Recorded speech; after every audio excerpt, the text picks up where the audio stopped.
What's going on? This is your man John Fortune, your host of the Frustrated Fan Sports Show. And today, great news, big news. Ron steps out of his comfort zone, kinda. But what he did today and the future that could happen is a very good thing. Ron Rivera goes out and gets Eric Bieniemy to come in.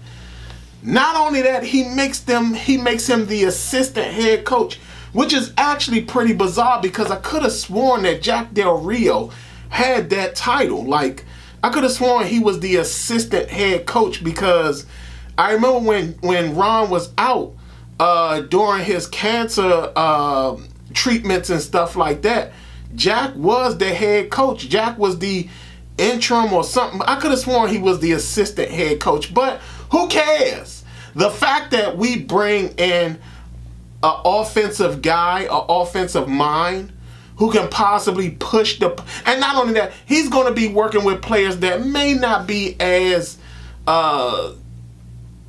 this will be one of the most talented groups of offensive players that he's going to be working with, minus the quarterback. But this is actually good. For the first time, I'm going to give Ron some credit on something he did well. He did this very well. He did this very smart. The fact that he sat up here and went outside of what he was really used to is amazing. Not only that, the fact that he actually backtracked and said, you know what, whoever comes in, we'll let them install their offense.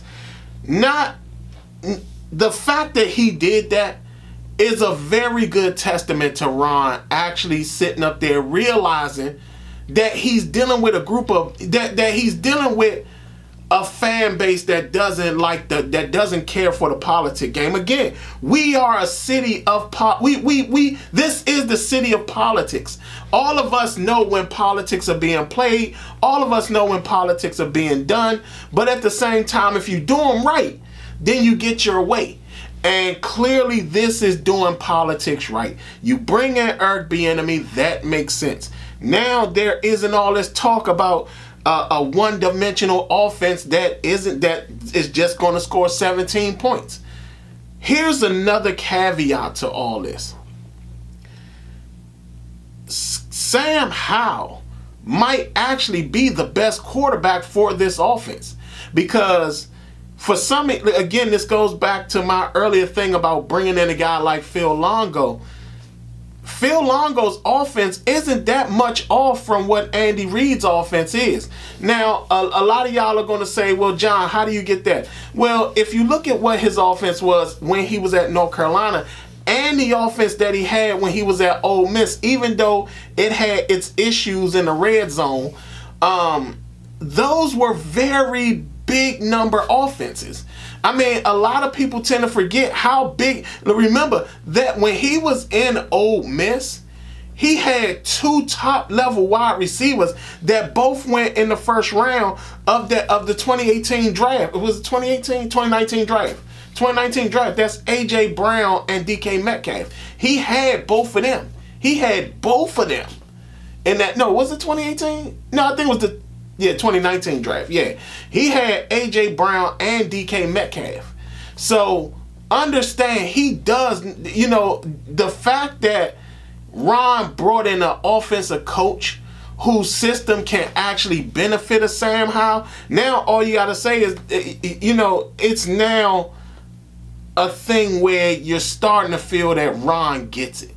It's not about being the smartest person in the room or pretending to be the smartest person in the room. It's not about backtracking on what you say and changing things up and things like that.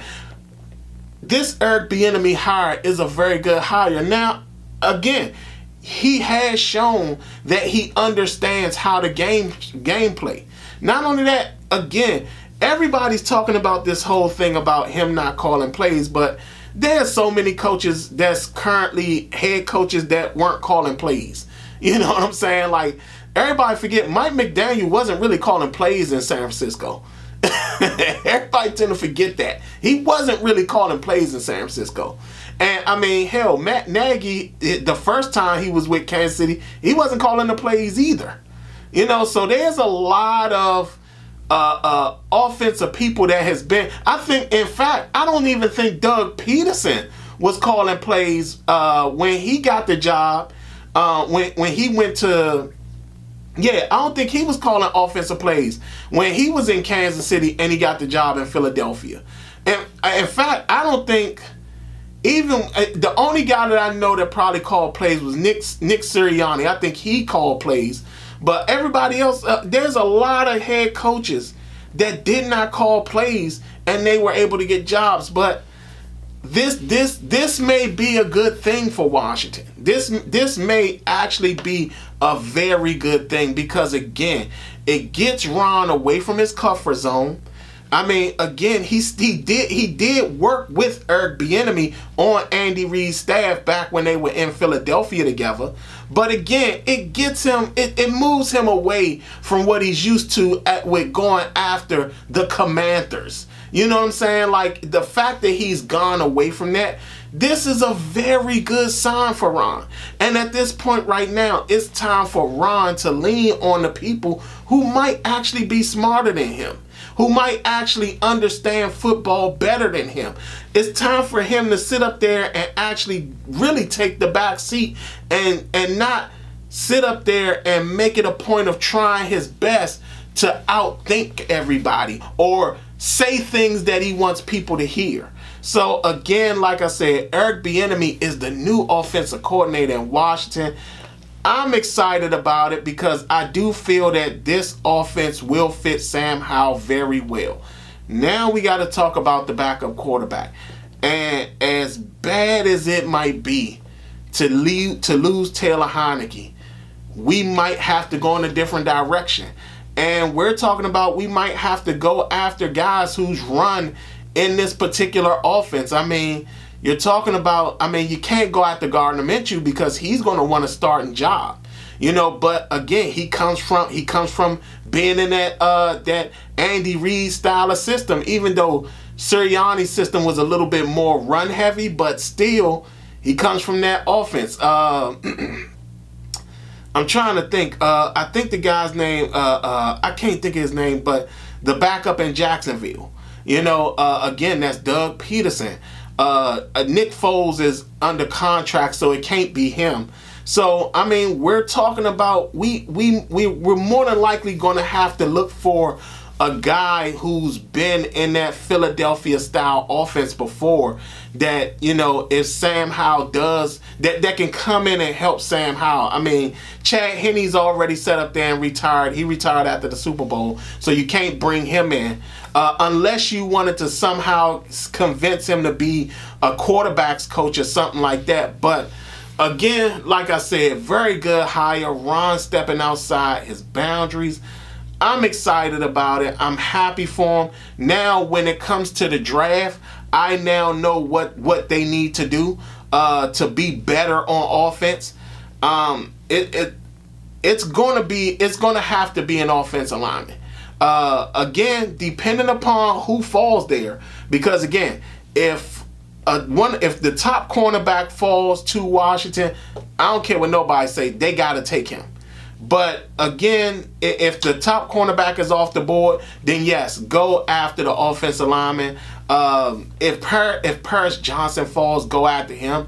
I love his agility. The fact that he's so agile as a man his size, and that he does a really good job in space when it comes to blocking and stuff, I would rather them go after him. But if Brock Jones is there, go after him. I really do like this, the possibilities that we can go after on offense. Again, Darnell Washington, if he's there, if the other 2 guys are gone or the other 3 guys are gone. Darnell Washington wouldn't be a bad fit. So again, very, very good thing. Very, very good pickup by Ron. Got to give him credit. I know I've been one who's criticized Ron from the get-go, but this was a smart move. This was a very smart move. Now all I say is, Ron, don't screw it up. Don't get in the way. Don't sit up there and try to say stuff that you think we want to hear. Don't sit up there and meddle in his business. Because understand this, if he does bring a version of that Kansas City offense, but involves more running, we're talking about we will be a team that will be highly diverse when it comes to the passing game and the running game. But like I said again, very, very good hire. Very, very good move. Congratulations, Ron Rivera. You did a good job with this hire. You picked up the right guy this time. So again, we will see what happens this upcoming season, because this is going to be some season that we have. But again, like I said, I'm glad that Ron got him, and that's what it is. I will be back tomorrow because the XFL is starting up. Our defenders will be on the field at 8 o'clock tomorrow. The crazy thing about that is that they didn't advertise the season that well, so I'm hoping that we get the version of the XFL that happened pre-pandemic, where we saw some really good coaching and some really good game planning. We saw some innovation for once in a league, in a football league, which was very nice to see. So like I said again, I'll be back tomorrow for the XFL. Other than that, this has been your man John Fortune, and Ron, you did a good job. And this has been the Frustrated Fan Sports Show.